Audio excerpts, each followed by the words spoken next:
Welcome, everyone, to Work Cookie by CBOC, the Society for Evidence-Based Organizational Consulting. Really excited to be here this month for Leadership Month. So we're going to have some guests coming throughout the next 5 sessions of CBOC that are going to be speaking to different areas of really innovative ideas in the space of leadership. And so today is going to be about transforming leadership development, which is an area I'm super, super excited about. And we have a wonderful guest here to help with this conversation. So Dr. Gaynell Vanderslice has over 30 years of experience in leadership and management, spanning both the technology and service industries. Her life's work is to increase leadership capacity in every role. She also brings 7 years of experience as an undergraduate, graduate, and PhD professor, blending academic rigor with real-world application. Her expertise spans leadership development, organizational behavior, cross-boundary communications, and change management. Dr. Vanderslice is the co-creator for the Honeycomb Leadership and Mentoring, HLM model, a pioneering process she developed from her doctoral research. This model transcends traditional leadership training by engaging both management and their teams in the leadership development process. She is a certified LEGO Series play facilitator, speaker, and author. Gaynell's passion is to facilitate leadership and mentoring processes that elevate human flourishing through synergistic engagements between organizational members. Her work has been recognized with the Outstanding Doctor of Philosophy and Leadership Award from Alliant International University and the Raymond Valenzuela International Publishing Services Leadership Excellence Award. Her extensive research has been presented at prestigious conferences, including the International Leadership Association and the International Mentoring Conference. Welcome, Dr. Vanderslice. Welcome. Thank you, too, for this opportunity. And thank you to all of those of you who've taken time out of your busy day to join this conversation. I'm greatly appreciative. I am just want to also mention, I've gotten to meet Dr. Vanderslice a couple of different times through the International Leadership Association. So I've mentioned that on this podcast a couple of different times and different work that they do. And I'm really excited to have you here. Been able to actually have conversations with her as well about leadership development and just the nature of the work that she's done in that space. So really excited for this conversation. And I will kind of start off with a first question of please tell us more about yourself and your model that we just mentioned about. All right. Thank you very much. I'll start. You may say, well, does this have to do with anything? Way back, because it's part of who I am and how I got here, but I will definitely keep it brief. I started working when I was 8 in the family business. That's relevant because in that space, I gained a certain level of agency at a very young age. I mean, you don't realize it at the time, but that's what's going on. And then when I fast forward, when I stepped into the business environment outside of the family business, I started to realize something. There are far too many individuals who don't realize their potential or not in an environment to utilize their potential, even if they realize it, and are not recognized, right? This idea of flourishing or full potential is just not the business vernacular. Come in, do what you're supposed to do. And if we have any questions, we'll let you know. And if we want a right answer, we'll tell you what it is. That's sort of the environment, the landscape. So that in itself just hurts my heart. I have compassion for that. I know that everyone who is in the work environment, because that's my space, so even outside of that would be true, but I know everyone has something that makes them distinctively unique. And there's some way to help cultivate that so that they can be, the person that they have been called to be. So that's where it started. Then from there, I moved into the management role and noticed different things there as well. You have individuals who are selected for management, but even they don't know how or why. It's this secret, esoteric sort of a thing. The last thing I'll say about the backdrop is I also noticed being in the management role, and someone really tapped me on the shoulder and said, "Hey, would you like to?" And I'm like, who are you? I didn't even know you were watching me. What are you talking about?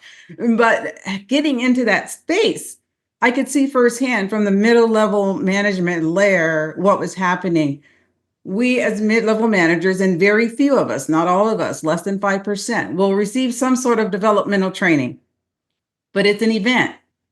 It's not a process. I go to training. I spend a day, 2 days, I maybe even a week. Maybe I go 2 or 3 times out of the year. Maybe I participate in conferences, but I was never held accountable for translating that and assimilating that back into my work environment. That troubles me. Mm-hmm. So in the middle management space, I was introduced to the shared leadership model theory. And in that moment, I had an awakening. I had an aha moment. I realized I don't have to coach or lead the few people on my team that I could work with due to bandwidth by myself. If I partnered with my coworkers, my colleagues specifically, we could do this together. And then from a department level, we could help all of our team members engage in leadership development. And when I say team members, I'm specifically talking about members on the front line.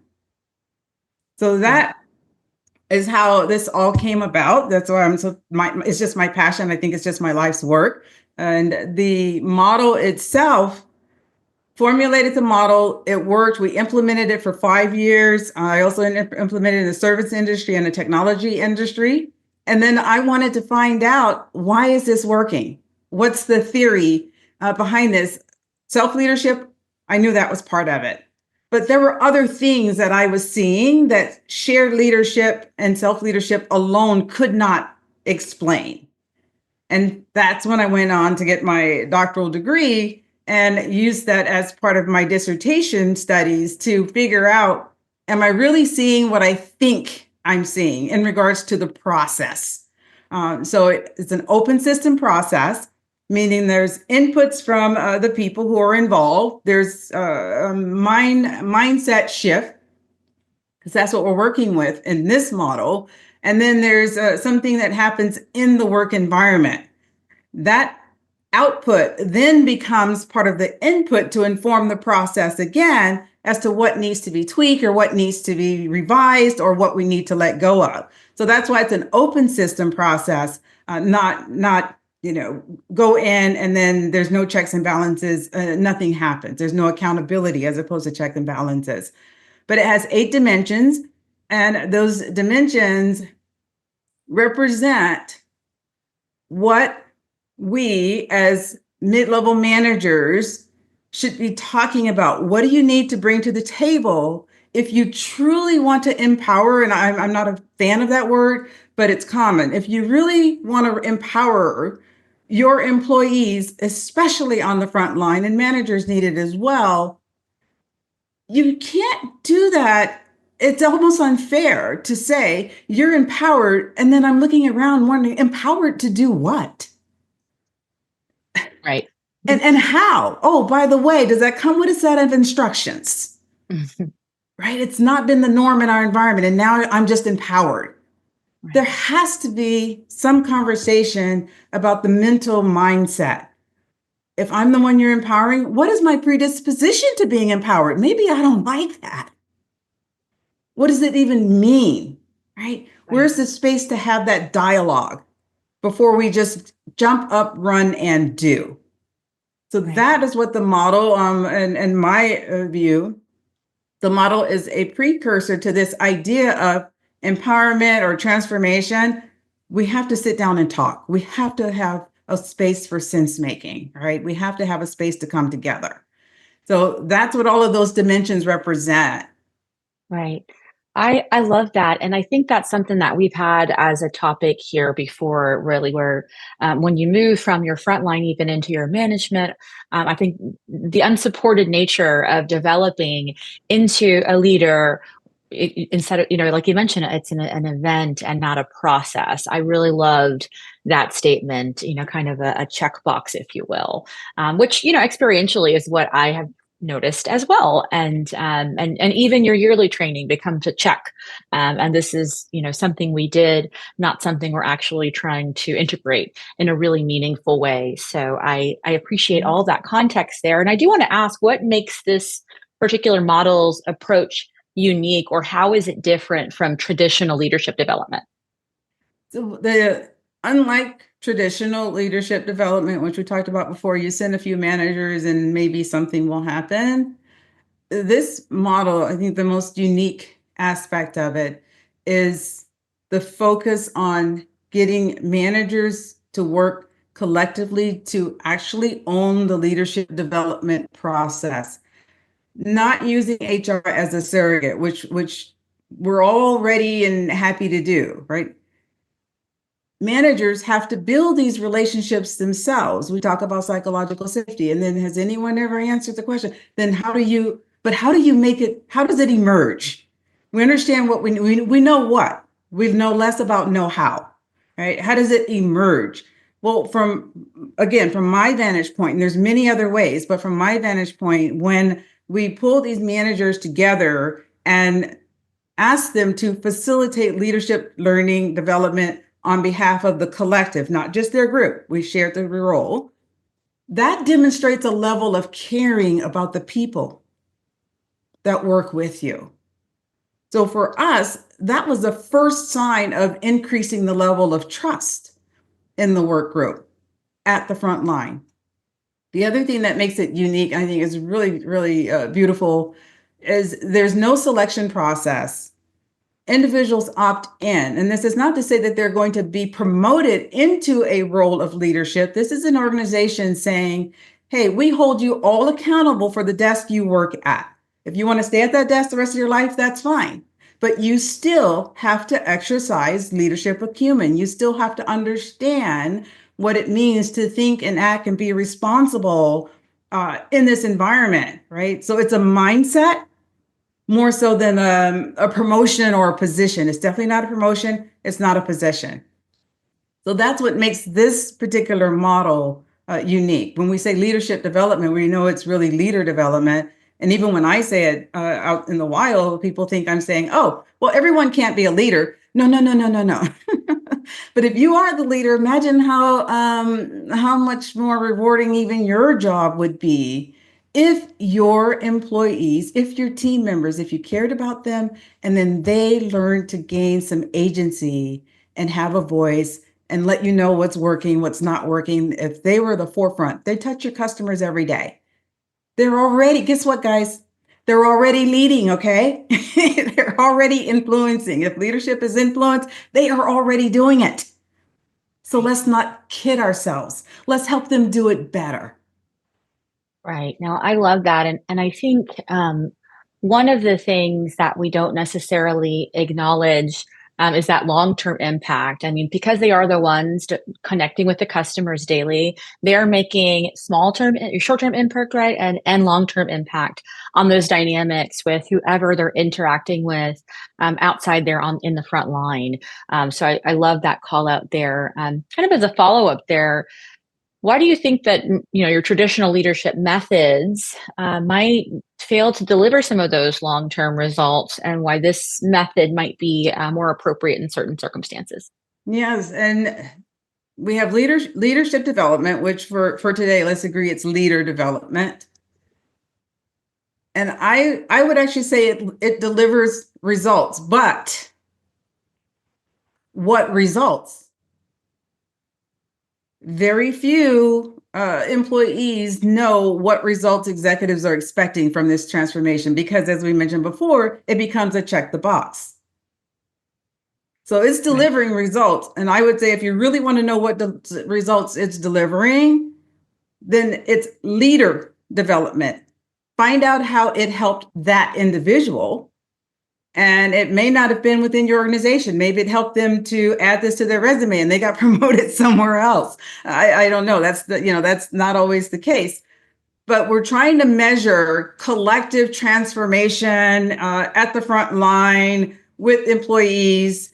yet they are not informed about what it is these leaders are learning in these classrooms. So when I come out, and I'm saying this firsthand experience, when I come out with all this jargon about, oh, inside out, and then this, and the situational that, and my staff members are looking at me like, what in the world are you talking about?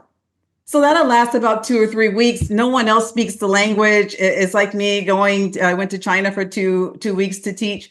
Fortunately, the students spoke English, but around the community, I decided not to use a translator. And I just like, how am I going to get around without speaking the language? Well, it wasn't easy. I managed to make it happen because other people helped me. But for me, what they were saying didn't make sense, right? A lot of hand pointing and pointing at signs. Well, that's what happens when leaders come out of these training sessions.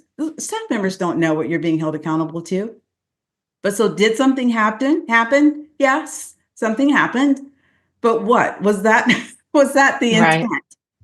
Right? Was that the intent? So the other reason I think, and I know it doesn't work, is because we're not engaging the managers and their team members to working together as an overlay, as a process, right? Showing that care direct from the person who's responsible, or the team of managers, because they're all responsible for that department.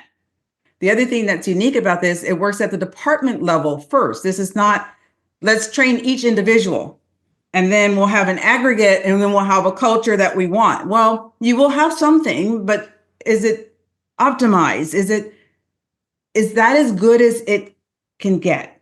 And is that a slow process, or can we accelerate that process when we just bring everyone together and work on it collectively? I love that. And I love that question, as well, about the accountability, like not, those on the front line, or those, we'll say, reporting to, or being impacted by the leader from a leadership perspective, not knowing what it is they're supposed to learn and how they're supposed to be accountable for it. Even in my own experience, I have given leadership development training, but because I have not been a formal manager, I've not even been invited to the other leadership development training. So I have enough acumen to deliver the training, but not the position to be invited, interestingly enough, right? And so I think that sort of training, or model of developing people that permeates some of those title boundaries or layer boundaries, I think is really incredible to really think about, and how that can be. Because honestly, if I'm being honest, my feelings have even been hurt where I'm like, why didn't I get invited? I'm good enough to deliver the training. Why am I not good enough to be invited? Right. And it's a title thing for me in that sense. But I think that's what breaks down some of those barriers that exist within organizational cultures, whether it's title or department, as you mentioned, right? Or positions, where these people get selected to be trained on these things that are obscure, and nobody else gets invited to the party. And so I love this sort of permeating throughout the organization, to different levels. Right. No, absolutely. That's exactly what we're talking about here. And again, it's really leader training, right? It's leader training, and not valuing the leadership acumen that a lot of individuals have, and then collectively we can make sense of some things that we don't understand. So, in my view, right, if you were with me, the fact that you have that leadership acumen already elevates your value to the organization. So why are we not including you more in what's going on in this secret environment? It's not adding up. Yeah, and I think at the end of the day, sometimes if it's a checkbox training, right, I think then it makes sense to construct it that way. So it's like, hey, we don't actually care about the outcome. We just want to send these people here to say we did, right? And that's kind of the reality of it, unfortunately. Kind of as a follow-up, what are some of the challenges you might see, or pain points, implementing this sort of a collaborative model of a leadership or leader, development? Right. So going with the collective leadership development, one pain point is that there's a lot of talk about triple bottom line, and these how will this impact the bottom line? And I'm sorry, I feel that sometimes that's an excuse, because if I look at a balance sheet, there is no triple bottom line showing up, right? There's no number associated with that concept. And even for organizations that are doing the socially responsible initiatives, they cannot tie that effort directly back to the bottom line. So they're looking in the wrong place or using the wrong words or just really not caring and using it as an excuse could be the other option. So that's a problem, right? You're doing one thing and trying to measure it one way. You're doing something that's intangible and trying to measure it as if it were tangible, and it's not. So that's not going to add up if you're making some simple math. Managers themselves may see this as taking away something that they own. I own this space. I am the leader. I am the one that gets to be exposed to these things. And if I let you in on this, then I don't know. Is that a good thing or is that not a good thing? Can I handle that? Right? So again, what is their predisposition to collective leadership? Right? Development. So it's not collective leadership, it's collective leadership development. But then that has implications of, but what are they going to do with that? They can't all be leaders. Can we have that conversation? I also think that there's a lack of support from directors or executives. And this model works with whomever owns, I call it time. Some people say, well, what about the bee and the honeycomb? No, the only job the bee has is time. Who owns time? So at the director level, you can say, okay, I want all my team members, you guys have an opportunity to spend an hour, once a month, or even if it's an hour or two, twice a month, or whatever it is, once every month, whatever it is. So they have the opportunity to create that learning space.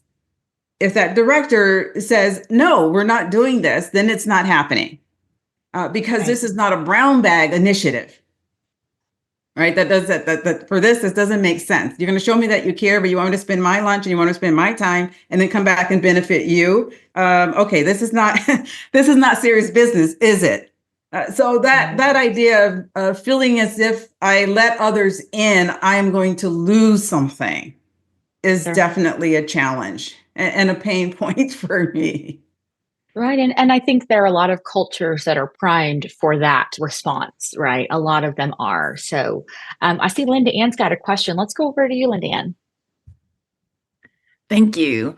Dr. Vanderslice, help me understand what time frame you work in within an organization, because there's lots of different models, and you talk about the checkbox and everything, and it's the brown bag lunch, and you go and okay, you've had some leadership training. Why aren't you meeting goal and whatever? And so I would like, from your perspective, what do you see as a time frame to effectively see result from your model? Yes, absolutely. The two things happen with the time frame. So the organizations that I worked with, of course, they have a calendar schedule, conferences, and all of this. So we plotted out around these other large events, meaning we don't meet every month, right? It's not an every month sort of a thing. So in the time frame that we had, there was a 3 or 4 months. So there's a total of 6 months out of the year spread out. And within the first year, we noticed that individuals were already collaborating and working together and having different dialogue. And you notice that just because you are the manager on the floor who helped deliver this and help facilitate these conversations. So you know what you're looking for. You know when something's different, you can see it. And then, from there for this group, so we did it for 5 years. And I will answer the rest of that question this way. The first year, my director said, okay, all of you managers, you need to do your part. You need to pitch in. I know it's new. It's not all recorded, but let's do this. But he also gave them an out for the second year.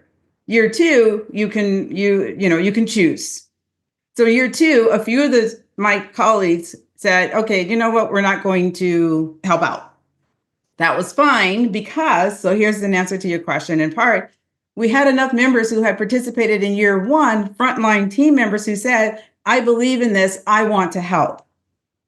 So we were not short of hands. So we continued on. By year 3, all of my colleagues were back in before I could get to their door and ask if they were participating this year. And the reason was because they saw the difference and the improvements and the efficiencies and the collaboration and the knowledge sharing and the extended learning that was happening in the organization. And from that point forward, I never had to ask anyone if they were going to join in. So the time frame is I'm saying this was 3 years, but we didn't run this every month, right? It wasn't an every other month thing. It was a process that took place. You learned something in the learning space, but you implemented and you worked it through in the workspace. So it was always churning.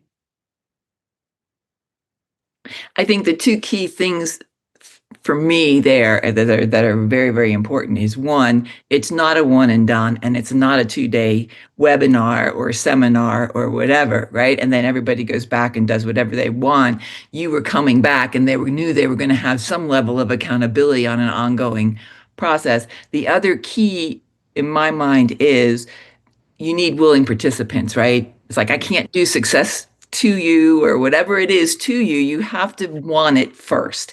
And that's a really, really key element that, often people who are put in leadership positions, they just want to be their technical self, and Yes. and they're being assigned leadership, and that's not the ideal recipe. Yes, yes. And first names are okay with me. So you can go, okay, yes, first names are fine. But yes, hands down, absolutely. And that's where, in this model, I'm saying, if we don't find a place to sit and have dialogue, to find out what is our predisposition, some of those individuals don't want to be in management, but they'll take it because it's going to be a promotion. It's status, right? It's status. Sometimes it's money. So I don't know that they really ask themselves, well, how do I have to change, right? How do I have to change to lead a team as opposed to getting everything done myself? Where does that conversation happen? I mean, I don't know about you, but I'm not going to go into a space as a frontline staff and someone says, oh, we're going to promote you and give you more money. I may not even want the promotion, but the money sounds real good. So. Right. And the incentivizer, and it may be, conflict even within the resource who's being, promoted. Exactly. And I love the call out you made there, LindaAnn, about that kind of continual process, right, as well. Yes. I think that's just even in my experience, what I notice. I mean, a lot of even, leadership or leader development programs target leaders who have low scoring or indicated that they have a deficiency in leadership somewhere, whether, it's an experience survey and they're getting really stinky ratings on it. And then they get sent to this like checkbox training, but that's actually, could be even more harmful, right? Where you're just trying to paste on this. And what I've seen in experience is that even though leaders will get sent to trainings like that, there will be no follow-up for them, no support. How have you implemented what you've learned? How can we support you in implementing and improving the behaviors that we've already identified have a deficiency in your leadership style, particularly in areas of technical leadership? In fact, one of the months this week, we'll be doing engineering leadership specifically to talk through that sort of a conversation, right? Where it is a technical resource or a technical role and you get this promotion and all of a sudden there's no support for you there. And I think, all of those of us who've had that discussion here in the past really understand that there's a huge gap there. And I think that's been, something that I have even been challenged with myself, and being able to try to help develop leaders where we don't have any sort of follow-up outcomes or follow-up things for them to be able to use what they're learning. But I see, LindaAnn, you've got another question. I just wanted to make a comment there, and that's what I hear and what you're saying is that there's the leader and the team member are working together, and it's an ongoing process, right? It's constant. And for me, I use the breadcrumb theory kind of, right? There should be little breadcrumbs all along the way that you can provide so that when they are asked to be a leader, it's not jarring. They've done little pieces of it all along the way. And so, they may still say, oh, I don't know if I'm ready, but they're more ready than they think. And they're definitely more ready than had they not had the conversation at all. So, for example, the model does not usurp traditional leadership development, right? It integrates these two theories that run in parallel. So self-leadership is one of the cells in the model. We start though with the collective. We're here to gather together for collective development, but if I'm in that space, then I'm also growing as an individual, and the conversations are both for the collective and the individual. So one conversation, going to what you were just saying, LindaAnn, is about vision. So we have a self-leadership conversation about emotional intelligence and all of these other things, but we also have dialogue about what is your vision as an individual? What is your passion? What is your purpose? Okay, you work here in this organization. What is your superpower? How are you going to use your passion, your purpose, and your gifts to help your team members, to help this organization grow? And how does it fit in to the bigger system? Because we're all working in a system. My best example for that is when I worked over at Cal Baptist University in Riverside. I used to tell the students, I have no reason to do harm to the organization because the organization is a conveyor belt. We partner in helping me do what I love to do, which is teach you. So I call it a vision and a vision. So you have the big company vision, but I have to have a vision as well. And how does my vision fit in? And maybe I'm working with you, LindaAnn, maybe you can't support all things purpose for me, but knowing what that is for myself, being able to articulate it to my manager, not putting my manager on some journey hunt to figure it out for me. I can just articulate it and you can say, wow, that's really great. I can see you doing that, and wow, that's here. How can we help you? Well, by this role that you have, if you enjoy scheduling, you want to be a party planner, then what part of that includes what you're doing today? How can you hone maybe a piece of it while you're here with us, right? Maybe I can't do 100% while I'm working for someone else what I want to do. But is there some honing that you can help me with? Is there an opportunity for me to be better at some aspect of this? Right. I think one of the things that, as you were talking, that kind of went into my mind, a lot of this training and development usually falls under the umbrella of HR, right? And so that's the typical house for the training and the development, right? For probably reasons that are cousins to some of the conversation we've already had. But in this sort of a structure, what is the role of HR in helping facilitate this? Yeah, HR role is one, and I'll start with this part. One is not to become or remain as the surrogate for leadership development and conversations. One, they don't have the bandwidth, no more than the manager has the bandwidth to do this alone. But HR is in the position to have conversations with other departments. They're in the position to have conversations with executives. They're in the position to bring in the right support group. So they don't know everything either, and they don't have to, and the managers don't have to know everything. But you have to have facilitators, if you will, to come in to kick it off and get it rolling. And then at some point for our organization or our group, when we say facilitators, it's the idea of helping you to get this process started. But for us, part of our philosophy is, but we need to turn this over to you, right? So we want to come in and show you how, so that you're not forever tethered to us. That just makes us the surrogate now, right? We're not trying to replace HR's role. So they are in a position to know what's happening in the industry, to have conversations, to bring in the right people. And I would actually say, put it in the documentation up front. Ask the group, the consultants, the facilitators, can you turn this over to us? Can you help us facilitate the process? And then do you have the wherewithal to step back and allow us to continue to grow?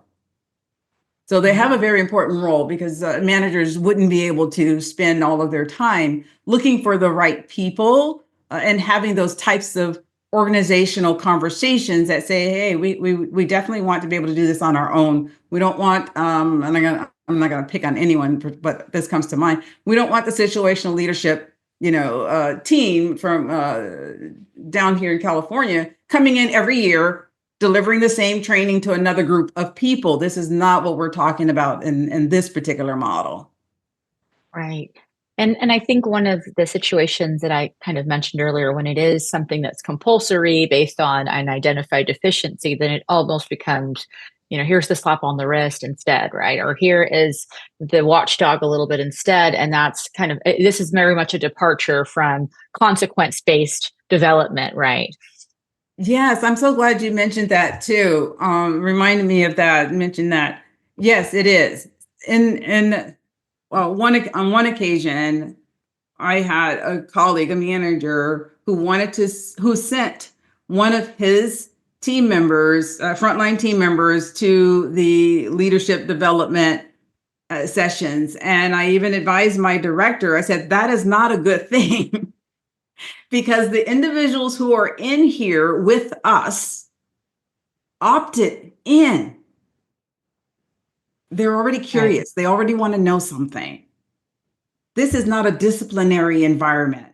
And it was a true disaster. The person, truly, the person actually pushed a chair, got up and, pushed a chair. Didn't throw it across the room, but pushed the chair. Wow. And I had another conversation with my director and with that manager. And this is not the place for that. For that, you take them to HR. Right.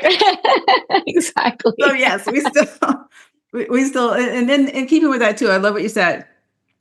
So it is important to know too that no, this is not an environment where HR should be looking over these managers' shoulder. They have to partner with them to say, oh, you did your part, or now we're going to judge you on this and we're going to measure you on this.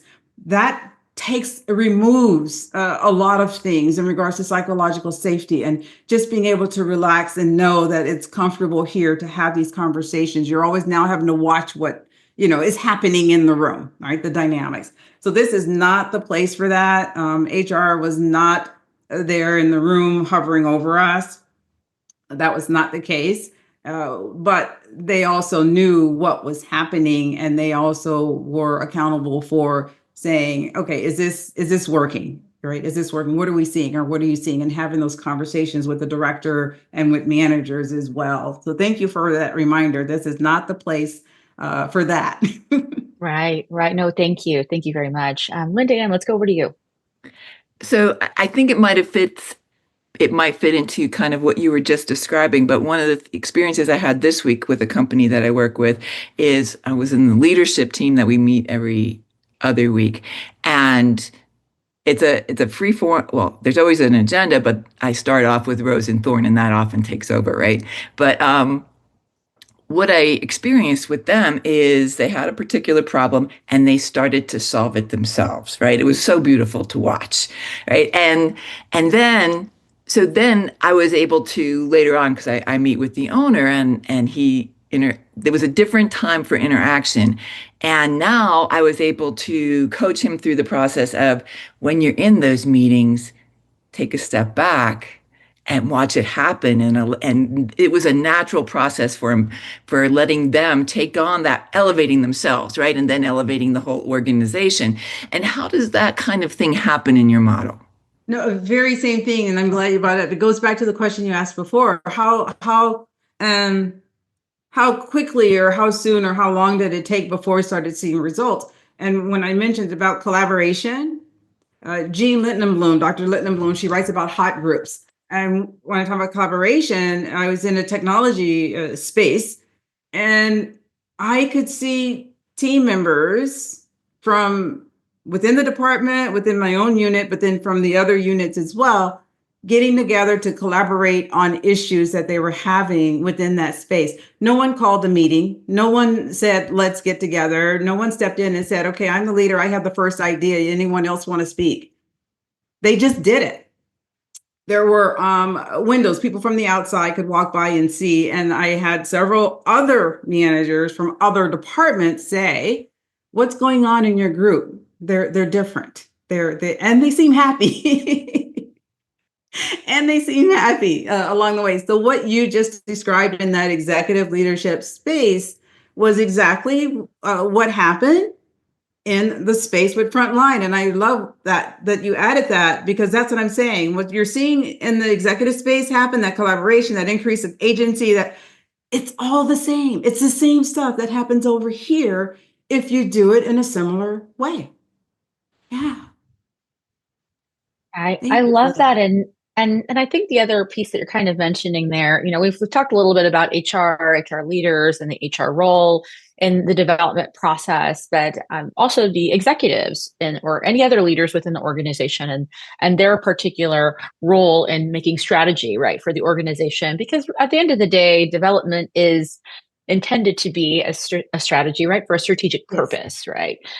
So what would you say to HR leaders or executives or leadership in that strategy space that are considering a shared learning strategy, perhaps in particular, if they have a completely different sort of strategy that they're using for developing their teams, their leaders, or people in their organization today?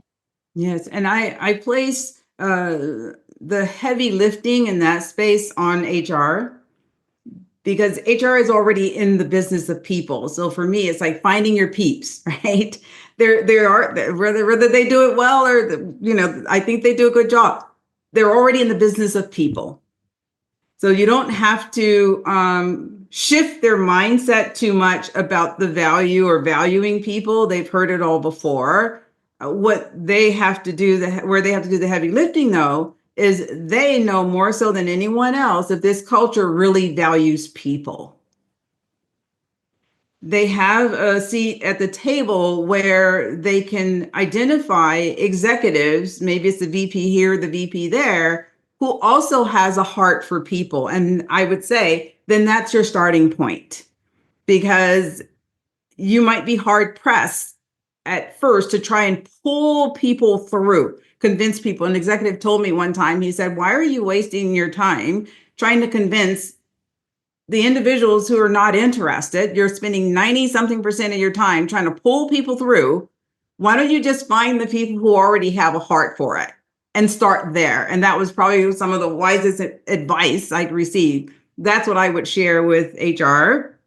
Your other opportunity is with the executives. But again, if you have an executive that says, "I'm just about the numbers, just get the job done. They're all cogs in a wheel, replace them if they don't get it done," you might burn yourself out trying to convince them. Because again, our model is all about a mindset. And what is your predisposition? What's your starting point? So HR to me has a heavy lifting. Rarely will you find there aren't enough executive leaders who can do what they need to do and not see it as an either or. All right. We can take care of the business side, strategy, everything. But as Douglas McGregor and Abraham Maslow started the human flourishing conversations, the human side of the enterprise needs to be attended to. So if you can find an executive that is in the game for both, then you probably have an executive that you could help by implementing a model like this, because their heart's already there. It's just, okay, now how are we going to get it done? Right. I think that's interesting. And as you were talking about that, maybe even someone who is both, right, an HR executive might be that natural partnership that can really ignite that. Because at the end of the day, as I think through my mental Rolodex, I guess, of executive leaders that I've interacted with, the HRVs are the one, the VPs out there are the ones, or the Cs out there are the ones coming to mind as kind of the natural partnership to be able to bring to life something that is a shared learning strategy within an organization. Right. And I think they're also the ones that are kind of naturally primed to be able to articulate the tangible value of having people developed in a really sensible way, not just the copy paste. This is what we do, dialogue. And, I've had that conversation with other leaders within HR before. And often what I get met with is if the answer is no, we can't really change the checkbox method, is the statement of culture, right? Like our culture isn't ready for it. It's something I've heard, or our culture won't allow it, but somewhere in the conversation of the no and is the word culture. So I'll bring that, into the conversation here, and maybe you have some thoughts around being able to impact or influence the culture to have some more readiness within an organization for this. Yeah. Very good point. A very good place to open up dialogue and invite others in. Yeah, absolutely. Please feel free to jump in here. I think we've talked a lot about culture here within this conversation, on Work Cookie, and we all know the impact. It's sort of an intangible, right? Culture can be defined in multiple ways, but I think being able to influence culture, to be open to anything that's quote unquote different, is a huge hurdle. It's a huge hurdle. I think it's where IO psychology does have a huge value, though, in general, which is the background of most of those who are coming into this conversation here. But I think that's really where I've often heard it, right? And it could be culture within a certain type of market. Maybe it's accounting, and we have a certain culture, and we have rigidity because we're numbers focused, or something like that, where it's influenced by the actual job or the type of job that's there. But it may also be just the organizational culture, which is probably, in my experience, what I have found the hardest uphill battles in influencing culture have been organizational culture and things that have sustained for long periods. We're talking 10, 15, 20, 25, 30, 35 years, right? We're not talking just the culture that developed overnight here. It is the culture that has been sustaining, that we have a really difficult time deviating away from, and being able to make those shifts. And, one of the things that I do try to use personally to sort of make micro movements in influencing culture is the statement, can we try it? Or it's a question, right? Can we try it? If it's terrible and it sucks and it's, we'll put it in the bin. But otherwise, can we try it is the question that I often ask. And sometimes I get met with yes, and sometimes it's no, and, no because, or maybe just no, right? But I will say, from an actual experience standpoint, that has been one of the most successful strategies. And I can ask the question, can we just try it with a, really sweet smile? Can we just try it and see how it goes? But those have been the things that people will then put the barrier down a little bit, and then they'll make these teeny tiny incremental changes. I mean, something as simple as my remote team putting cameras on. Finally, can we try it? Can we try it? And it's great.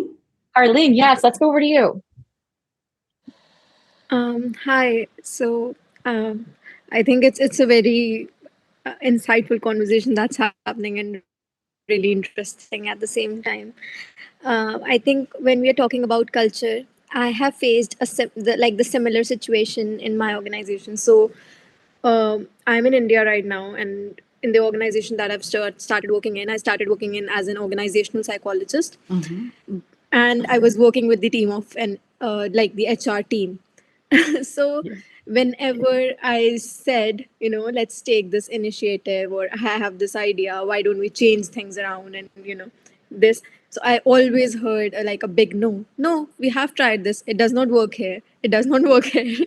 And I used to say, to everything there's this answer, no, we have tried this. It does not work here. And then I used to say, like you say, can we please try it? But initially it was so hard for me because I used to take those initiatives, but they do not used to go anywhere. Dead, all they used to meet just dead ends, and I was so demotivated in that job, because I wasn't able to do anything about it. So then I meet someone in the leadership position, someone from the management who has the similar mindset like me or who wanted to actually change things around. And then Yes. I started to just like have conversation with him only rather than talking to the HR or the people who used to say no. So I think I could just relate with the whole thing, finding the people with similar mindset who can actually help you get things done. So yeah, I Yes. just wanted to share that. Yes, absolutely. And that's why for this particular model, at any level, right? At any level, you can do it at the managerial level. It's great. Right? If you can do it for one unit, it's great. That's why though for us, the department level, who's the director that has a heart and a mindset for this, who's willing to say that, they will allot time for their team members to develop in this way, because the director has a relationship with the VP for that department. So the marketing director has a relationship with the VP of marketing. And so even if the VP of marketing doesn't buy into it, they can, and most of the times they will give that director space to do what they need to do, especially if the director is already performing and meeting some of their a lot of their other goals and requirements. They'll just let it happen. It's like, hey, I don't have to do anything with it. It's yours. Fine. But that's exactly trying to pull people through. And the idea of culture too, it's interesting. We talk about organizational culture, but everyone here on the line, we know when I come into an organization, I'm bringing some culture with me. It doesn't just form because I stepped into this organization, right? I have a whole history of culture and social norms on top of that about what leadership is and who gets to lead. Those conversations don't happen. Yeah. Right. LindaAnn, for I sure. see your hand up. Thank you, Harleen. That's awesome. I agree. So I've often heard situations like Harleen's where people say, well, all they say is, well, we've already tried that. That doesn't work. And I never wanted to be that person, right? But that's the piece in leadership that is a huge responsibility, because the question that I typically would ask is, so what was the obstacle that we ran into? So that when someone like Harleen comes in and wants to fix it, wants to try it, you can say, we've tried that and this was the obstacle we ran into. So if you can overcome that, then yeah, let's move forward, right? But not just the hard no, because you haven't tried it. You haven't figured out the solution yet. Because yeah, it would always happen to demotivate it. It's like, yeah, just like telling your kid you can never have a cookie and they just stop asking. Because I said so. Exactly. I love that example. Thank you, LindaAnn. Thank you very much. Yes. Meagan, let's go over to you. Or is it Meagan? I was just wondering if you would be willing to provide some information or tools around how to prepare an organization, do the groundwork for the organizational culture, so that everyone is starting to get on the same page with training and being receptive to training and being very supportive of one another, getting further development and training, just so that it's well received by the whole when the people return from the work.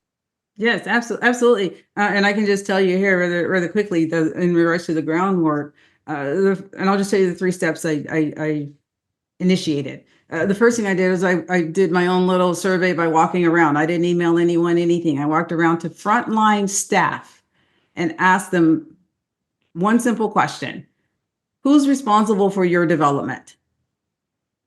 And to my surprise, they all said they were, and their organization or their leaders were. And I thought, okay, that's good to know. Then I went to some of my peers to get buy-in, right? The meeting before the meeting. We all know that. You don't just go in and blur something out. Meeting before the meeting. And I also found with intent individuals who did not agree with me because they challenged my thinking. That's the idea of mindset and having perspectives and having other people look at it from a different way. So did that. And it was only after that I spoke with my director, who, because I had a good relationship with him, I knew he had a heart for people.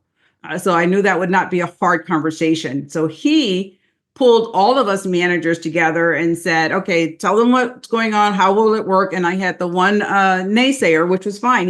He was converted later on. But the one naysayer said, is this research? I was in school at the time, but not working on the doctorate. Is this research? Where's the research? Where's the white paper? And I said, there isn't one. But let's talk about logically where this makes sense. And it was the director who said, okay, as you were saying before, Emmy and Harleen, we're going to give, and LindaAnn, we're going to give this a try. All right, we're going to try it for year one. So that was really what started it. The employees on the front line were the ones that identified the topics that they wanted to discuss. They wanted innovation. They wanted to know more about creativity. They wanted to know how to write a business proposal for this company. How do I introduce an idea to management, right? They decided. We didn't tell them what they should know.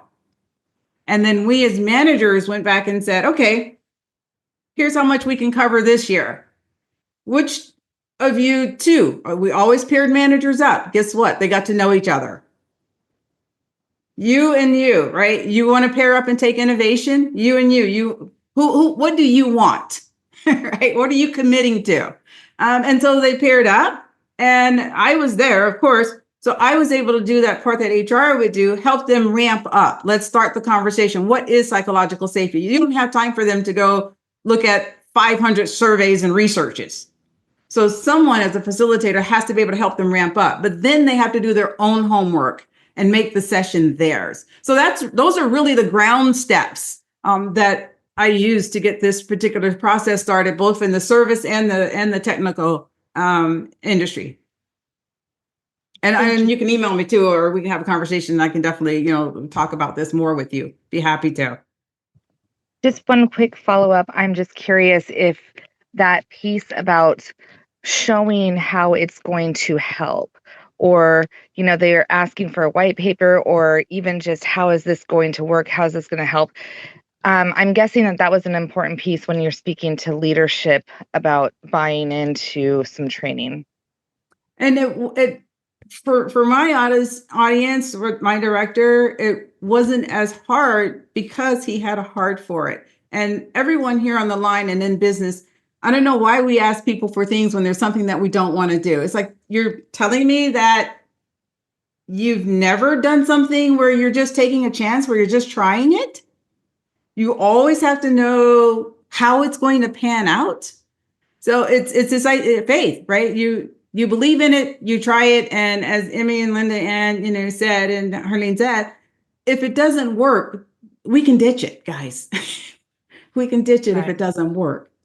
So I think that's something about this triple bottom line. You can't always put numbers in front of someone, and if I have to prove to you that treating people well and caring about people is important, then maybe you and I should sit down and read more of the research. But guess what? We're not going to sit down and read more of the research. If you truly have a predisposition to say, these individuals are not worth my time, then let's not bother, right? Let's take it off the table and everybody just go home. Harleen says yes. Yes. And I did see Dr. Green look like you had your hand up. Got a couple more minutes if you wanted to make a comment or question. Yes, please. Well, thank you for the space, and thank you for all that you have shared and facilitated in the session so far. My question was kind of similar to Meagan's follow-up question, in that I think what I heard in your response a couple of times really spoke to the appetite of both the leader in the organization, and kind of part of it is our luck if we happen upon the right leader and organization that's receptive. But I was thinking about one of the questions that came up earlier, which is what if they're not receptive? And I think we heard the kind of appeal to just give it a try. But the question that I had was really more, what if you've really taken enough time in the organization and you've seen the players and the game that they play, to know that they don't have the appetite and the tradition hasn't really set the foundation for said conversations? I think then that typically leads me to, okay, so we do have to identify the roadblocks, use ELR complaints or HR complaints. And I really loved your point about asking employees what they want to see as topics.